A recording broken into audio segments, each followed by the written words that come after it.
AutoComp, que también es una herramienta que permite hacer una gestión de implementación continua, ¿no? Este es un paquete extendible para macros tipo M4 que produce shell script y automatiza la configuración de paquetes de código abierto, ¿no? Esto es lo que hace el AutoComp. Yo lo he visto mucho, este comando M4, cuando se compilaba de forma manual, por ejemplo, servidores de correo electrónico. Se usaba mucho el comando M4. Otro es el geo.cd.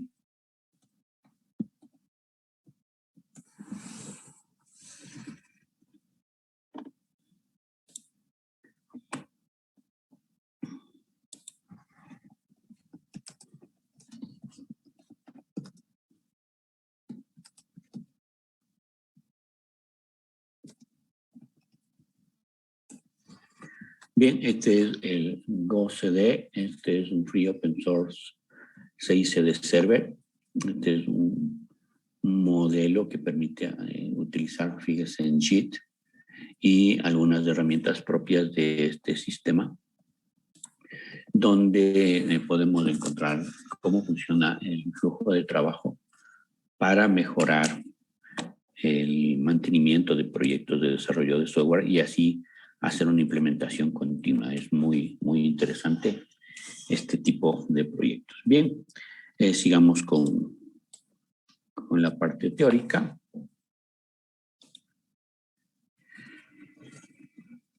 Y sigamos con el tema de la automatización de desarrollo de software. Como vimos, hay diferentes proyectos que nos permiten mejorar ese tipo de cosas y que podrían ser útiles en cualquier momento. Y en este caso, pues también tenemos algunos otros elementos a tomarse en cuenta en la automatización del desarrollo de software, como es la gestión del cambio y la gestión del release. Cuando hablamos de la gestión del cambio, pues aquí este juega un papel importante en la gestión eficaz de la infraestructura, porque no es más que un proceso de revisión, aprobación y ejecución de cambios relacionados con los componentes de la infraestructura. Y aquí se van a clasificar en diferentes tipos, como por ejemplo los de bajo riesgo, que no afectan la actividad de la infraestructura, los de medio riesgo, que pueden afectar la producción, por ejemplo, agregar nuevas máquinas virtuales para equilibrar la carga. Los de alto riesgo, pues puede afectar la infraestructura, ejemplo, actualizar una aplicación completa que afecte al clúster. Ten en cuenta que esta gestión del cambio puede ser tan simple como yo voy hoy día a hacer una actualización de los sistemas operativos. Esto debería ser en teoría de bajo riesgo, ¿no? Porque lo único que hacemos es parchar o actualizar el sistema.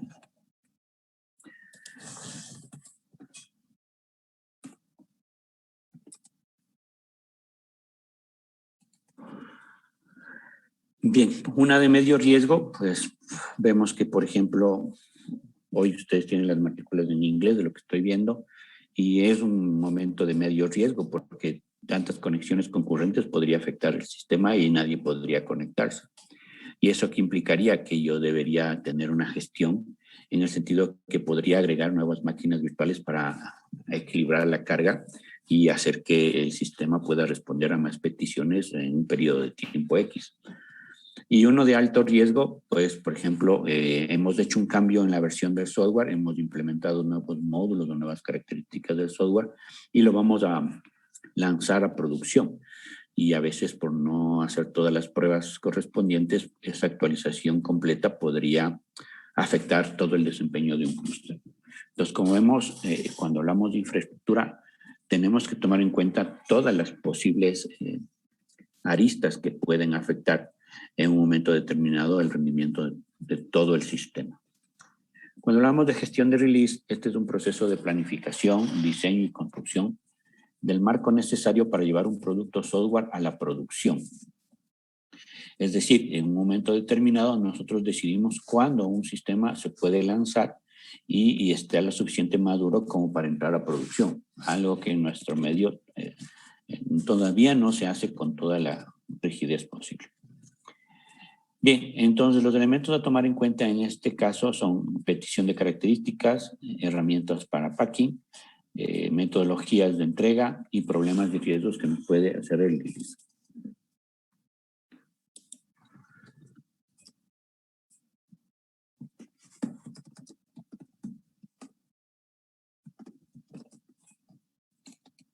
Muy bien.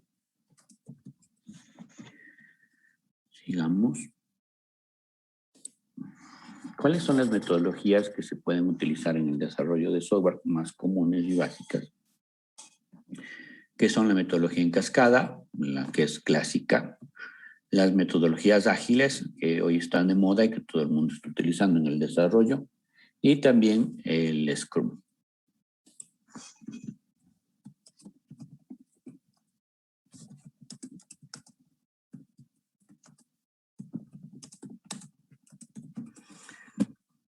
Bien.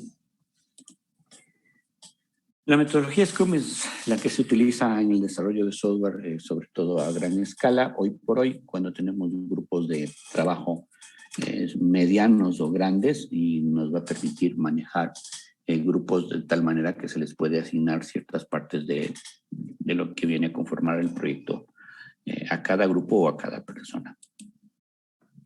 Bien. Hoy, en la actualidad, casi todo lo que hablamos en arquitectura o infraestructura está basada en web. Entonces, es importante ver cómo está la arquitectura web y cómo esta ha evolucionado. Entonces, tenemos diferentes modelos de arquitectura. Una puede ser de un solo nivel, que es la que comúnmente nosotros configuramos, donde tenemos un único servidor web con una base de datos, que puede ser, como en este caso, un servidor web Apache, con un motor de base de datos MySQL, y que generalmente tiene un script o un lenguaje de programación script, que podría ser, por ejemplo, PHP. No hay capacidades de conmutación por error, es decir, en este caso, si hay un error, pues puede ser un problema crítico. Entonces, no se recomienda hacer algo como esto, a menos que lo que yo estoy mostrando no sea de misión crítica, como por ejemplo un sitio web de una organización pequeña o un sistema Moodle para un grupo de personas que no va a dar mucha carga al sistema, entre otros. Y ahí es cuando generalmente tenemos esta arquitectura de un solo nivel, que la mayoría de los sitios web empresariales pequeños lo usan. ¿Por qué no son de misión crítica? Porque si se cae, pues lo único que vamos a perder son visitas que vean nuestra información, pero no está relacionado a facturación, no está relacionado al correcto funcionamiento de una organización en el sentido comercial.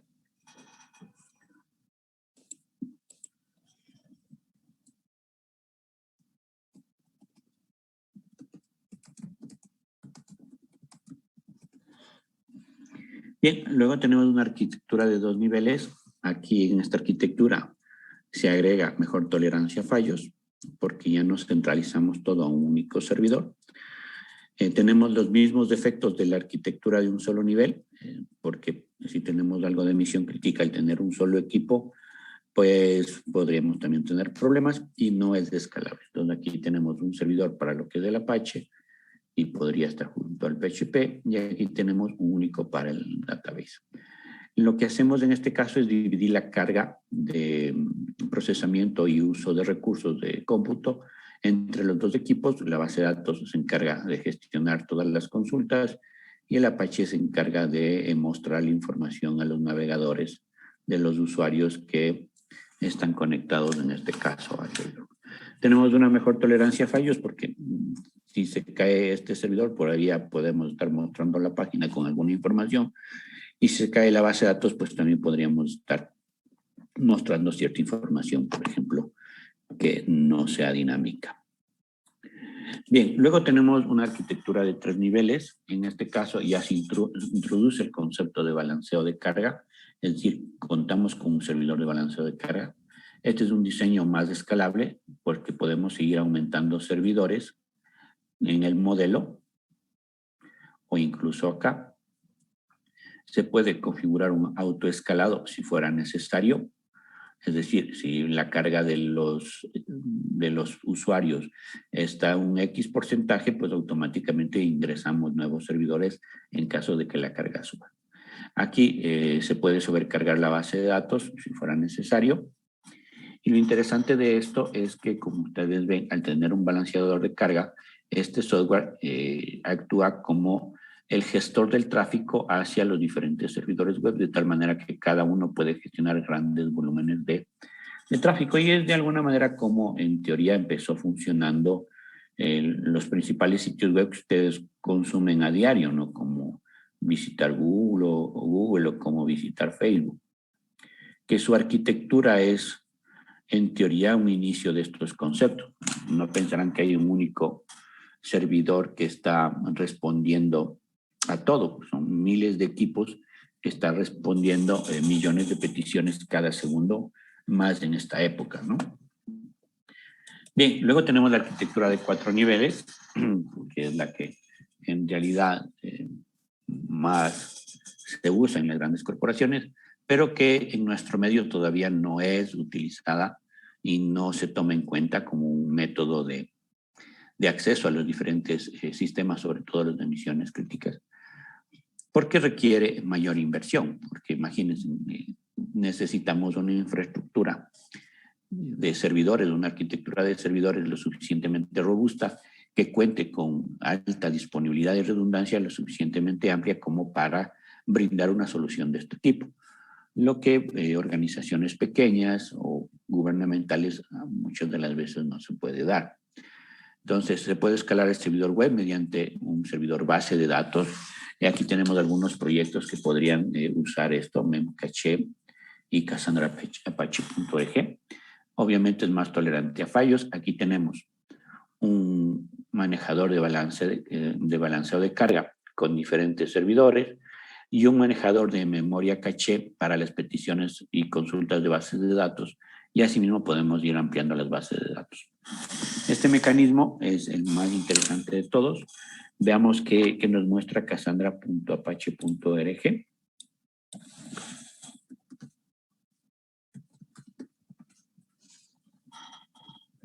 Bien, ahí tenemos un proyecto que nos permite manejar grandes tamaños de datos o grandes volúmenes de datos de una manera rápida.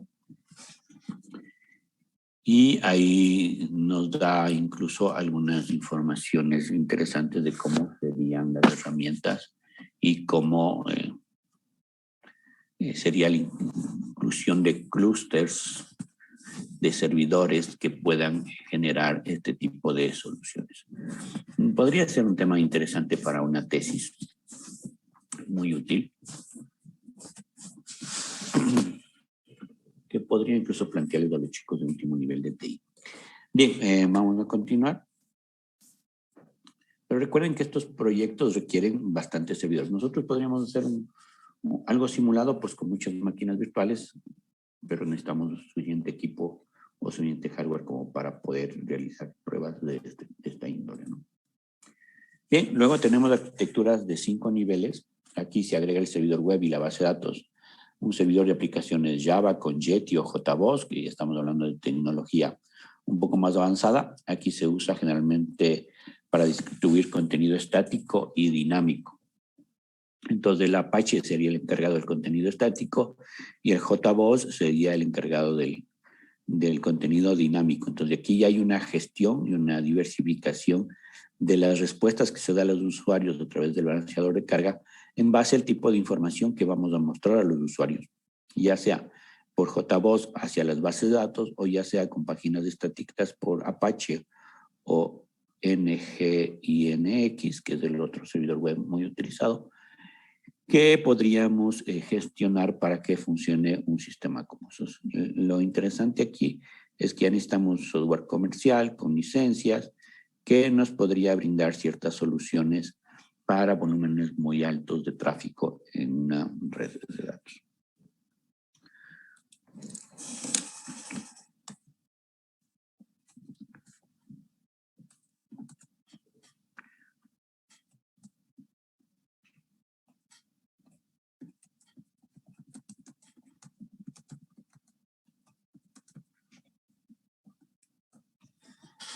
Bien, sigamos.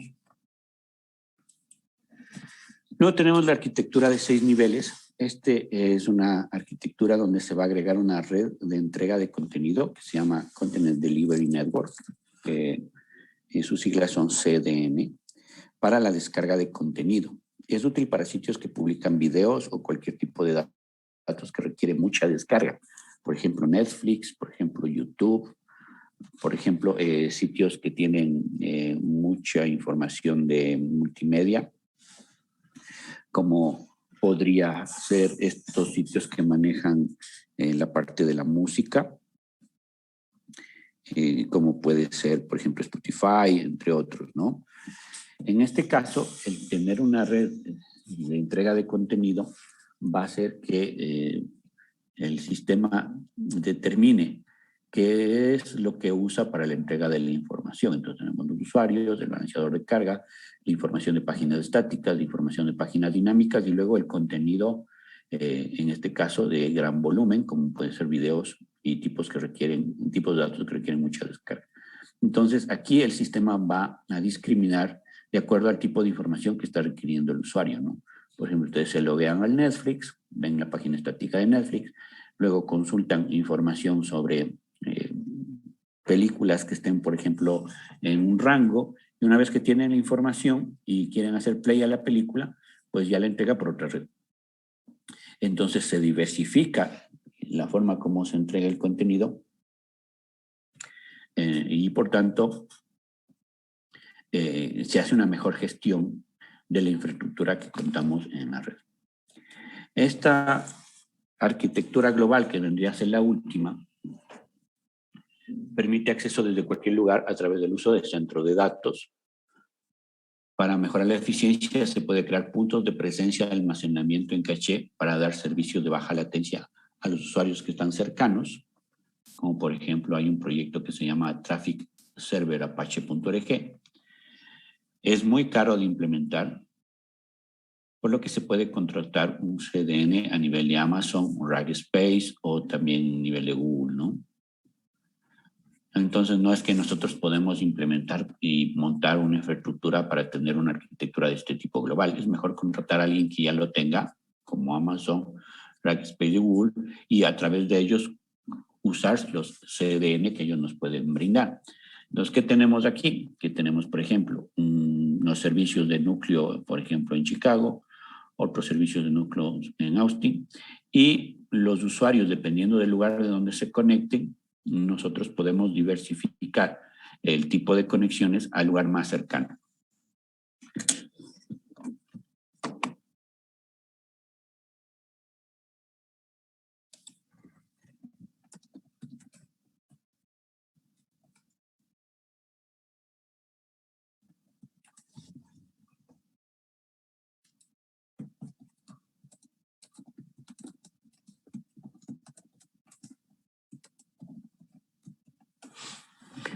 Bien, como ven, esto es lo que utiliza Google, por ejemplo, ¿no? O como utiliza Facebook o como utiliza los principales sitios en la Internet.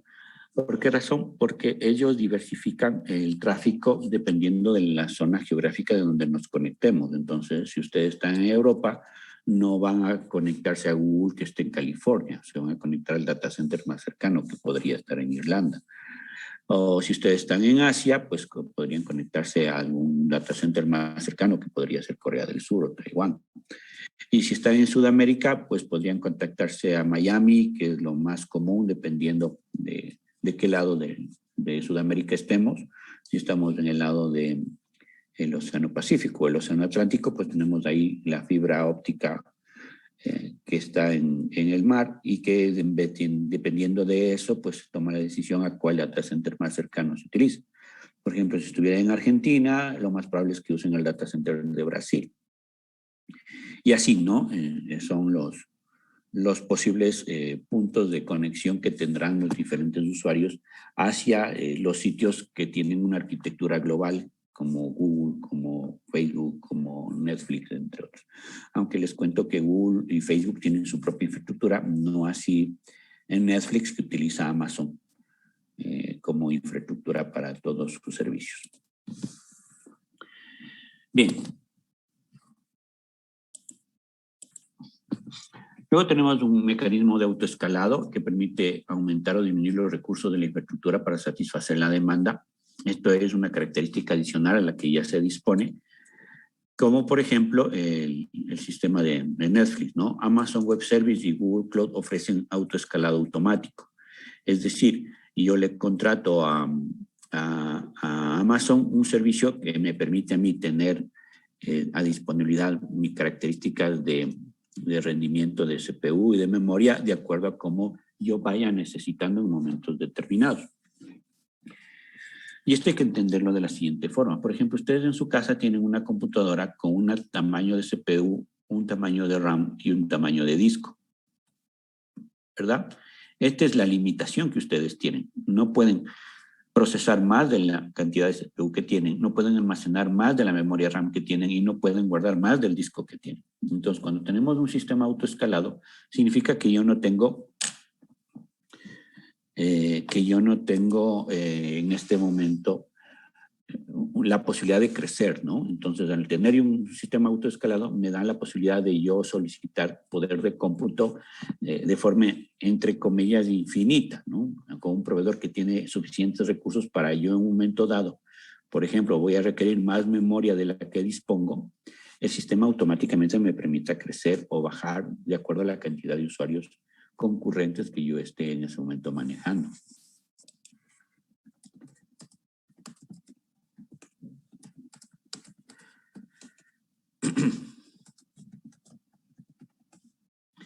Bien, entonces esa es una característica bastante interesante que nosotros lo tenemos en el día a día, por ejemplo, en el servicio de agua. Ustedes pagan el agua lo que consumen, pero ¿pueden escalar el agua un mes más de lo normal? Sí, pueden consumir agua más de lo normal un mes y consumir 10 veces más porque tienen el poder de consumir todo lo que necesiten. La empresa de agua potable les da el servicio de forma infinita, pero uno consume pues lo que necesita, pero si hay un mes especial donde tienen que consumir más, no tienen limitación a ello. ¿Qué es lo único que cambia? La tarifa. Mientras más consumen, más pagan. En este caso sería algo similar, ¿no?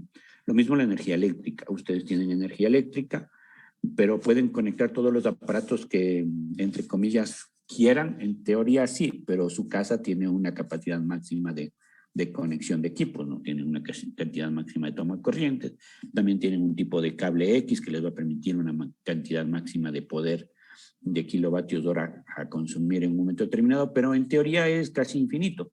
Entonces, en ese caso pasaría igual con la energía eléctrica. Mientras más equipos conecten y más usen, más pagarán.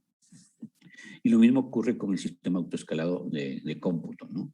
Yo tengo el servicio y yo pagaré como vaya subiendo el consumo y vaya bajando. Aunque podríamos tener algo similar a lo que tenemos con la telefonía móvil, y tener un tope, ¿no?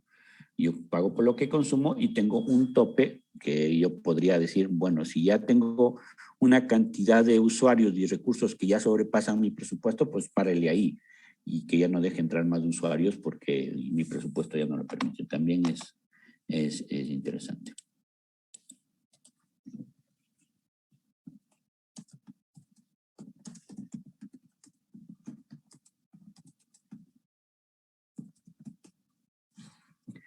Bien, sigamos. Otro mecanismo de la arquitectura son las implementaciones continuas. Este está relacionado más a la actualización de las versiones de los servicios que nosotros brindamos hacia nuestros usuarios. Aquí permite actualizar una pequeña porción de la infraestructura sin afectarla toda.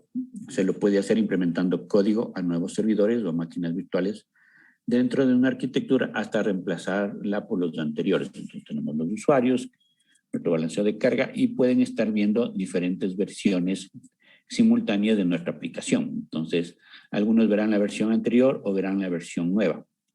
Esto es muy útil y yo, por ejemplo, lo he visto en aplicaciones como el mismo Gmail, lo he visto en aplicaciones como el mismo Office 365, en donde nos entramos y nos da una pestañita que dice, ¿quieres ver la versión nueva o quieres probar la versión nueva? Entonces nos da la posibilidad de usar la una o la otra versión de forma simultánea y como los usuarios vayan migrando a la nueva versión, va desapareciendo la versión vieja. y por eso tenemos implementaciones continuas de esa manera. La otra es la arquitectura de, esta se está repitiendo, no es la que corresponde, y eso es todo, esta diapositiva ya no va. Bien, eso desde el punto de vista de la arquitectura web con implementaciones continuas, que es una de las soluciones que nosotros podríamos revisar. Bien, vamos a ver las siguientes diapositivas. No sé si tienen alguna inquietud. Pero del modo de arquitectura global no existiría más riesgo de seguridad en este caso. La arquitectura global generalmente te da un proveedor. En este caso, el proveedor puede ser el mismo Amazon, ¿no? Podemos, por ejemplo, buscar AWS de Amazon.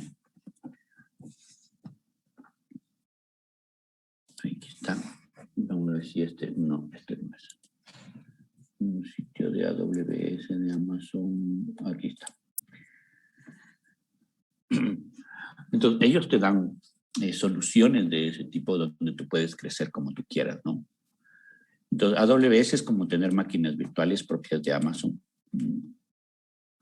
Y aquí tenemos, por ejemplo, información de los precios de Amazon, ¿no? Pague por lo que use. Y también nos da características que nosotros podríamos ir buscando, ¿no? Migración y transferencias, bases de datos, almacenamiento.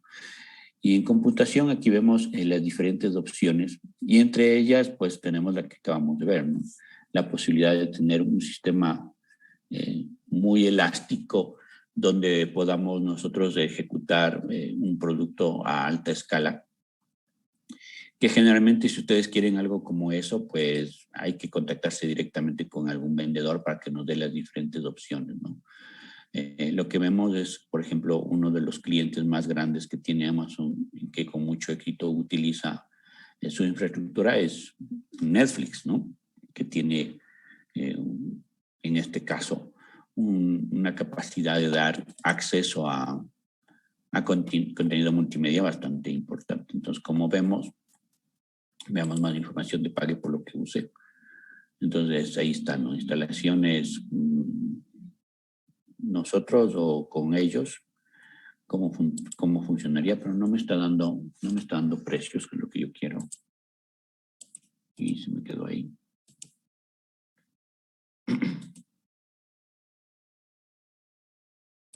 Vamos a ver si la calculadora de precios está funcionando.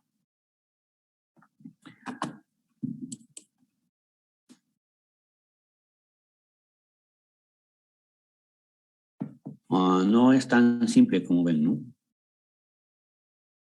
Tenemos que tener bien clara la película de lo que es lo que quiero hacer para estimar los costos.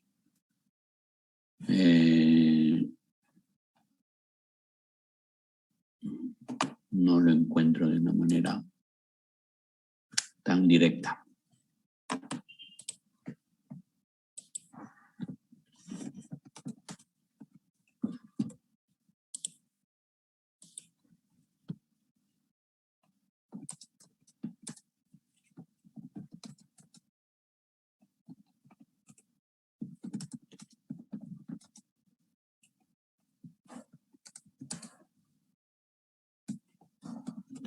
Veamos. No está cómodo, ¿no? Los primeros 12 meses total. Mejores precios estimados, usando grupo. Estimaciones rápidas. Lo único que nos explican es cómo es el modelo de facturación, cómo nos van a cobrar, pero no nos dice cuánto cuesta, ¿no? Veamos, por ejemplo, otro de los proveedores muy grandes, el Cloud de Google.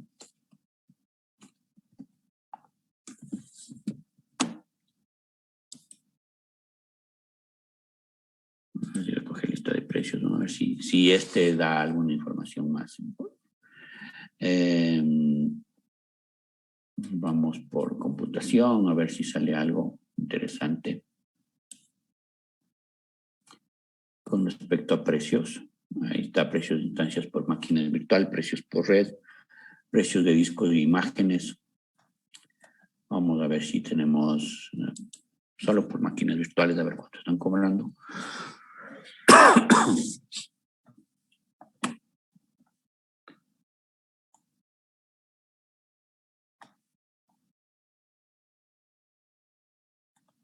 Ahí está esperando, a ver si funciona. Voy a mostrarlo. Ahí está, precios de instancias por máquina virtual. Igual nos muestra la forma teórica de cuánto sería. No nos da precios. Aquí veamos, por ejemplo,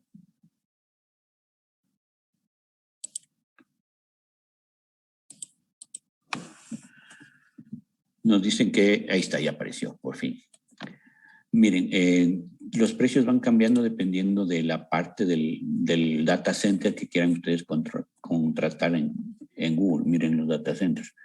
Tienen en Oregon, Los Ángeles, Virginia del Norte, Carolina del Sur, en Canadá, Sao Paulo, Bélgica, Finlandia, Londres, Frankfurt, Holanda, Zurich, Bombay, Singapur, Sydney, en Australia, Taiwán, Hong Kong, Tokio, Osaka, Seúl. Entonces ustedes deben elegir en cuál data center quieren tener su máquina. Obviamente tienen que elegir dependiendo del lugar donde para ustedes sea más cercano, ¿no? Supongamos que nosotros escojamos Los Ángeles y ahí debería incluso tener una variación de precio, ¿no? Yo quiero los valores por hora o quiero los valores por mes.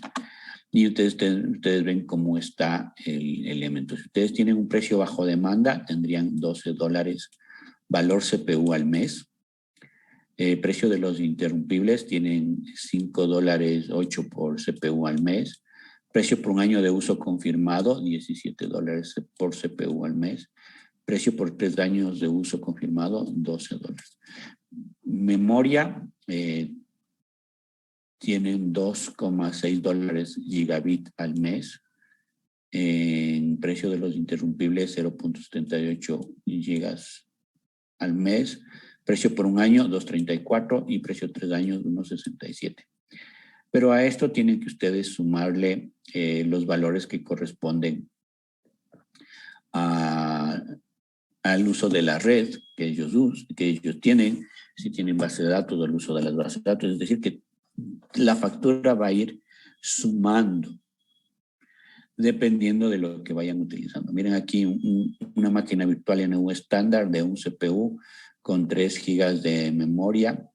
Está cobrando por hora 0,047 más un 0,01. Si le tengo valores por mes, son $24 al mes. Por 2 CPUs y 8 gigas de RAM son $48 al mes, más $14.60 por precio de los interrumpibles. Entonces ustedes ven que no son precios muy económicos, ¿no? Pero ustedes podrían tener poder de cómputo tan grande como 96 CPUs y 360 gigas de RAM. O sea, aquí necesitará algo como eso, ¿no? Entonces ellos tienen sus propias arquitecturas y sus propios mecanismos de cobro y sus propias formas de tarifa, y podríamos, por ejemplo, lo mismo ver con Windows Azure o Microsoft Azure. Podríamos ver lo mismo con otros proveedores que tienen cosas similares y que dependiendo de lo que nosotros queramos implementar podemos tener infraestructuras como la que vimos teóricamente, ¿no? Nosotros decidimos por dónde va el tráfico dependiendo del proveedor y dependiendo de las soluciones que me dé el proveedor. Incluso me da GPUs, me da redes, me da discos. Entonces, a nuestra factura hay que seguirle sumando todo eso, ¿no? Ahí están las nubes virtuales. Si utilizan la misma Gold Cloud a través de una dirección IP interna, es gratis. Si van a una zona de la misma región del Google Cloud,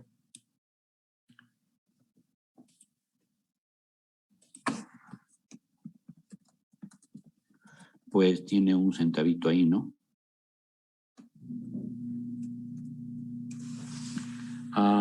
Si la salida es entre 2 máquinas virtuales que están en la misma región de Google Cloud. Pero miren cómo va avanzando los precios, ¿no? Si es entre regiones de Google Cloud, Europa, si son entre Sudamérica, en Sudamérica más caro, ¿no?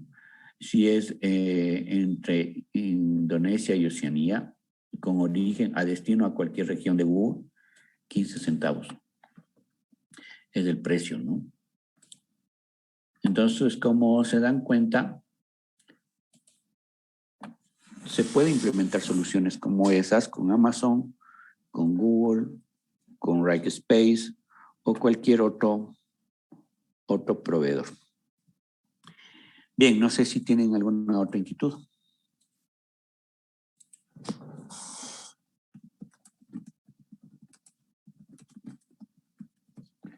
Muy bien.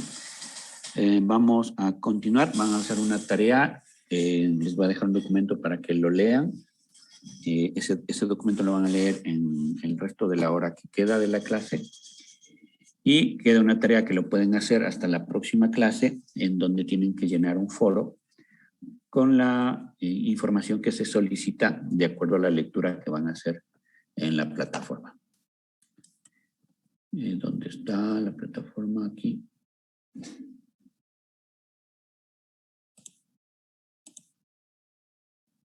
Ok.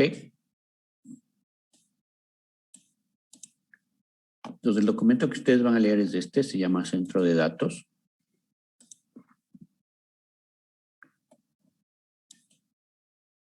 Este documento tiene información de lo que son los data centers, cuál es su historia, cómo han evolucionado los data centers, cuál es la definición de un centro de datos, qué es un centro de datos, cómo funciona el diseño de un data center,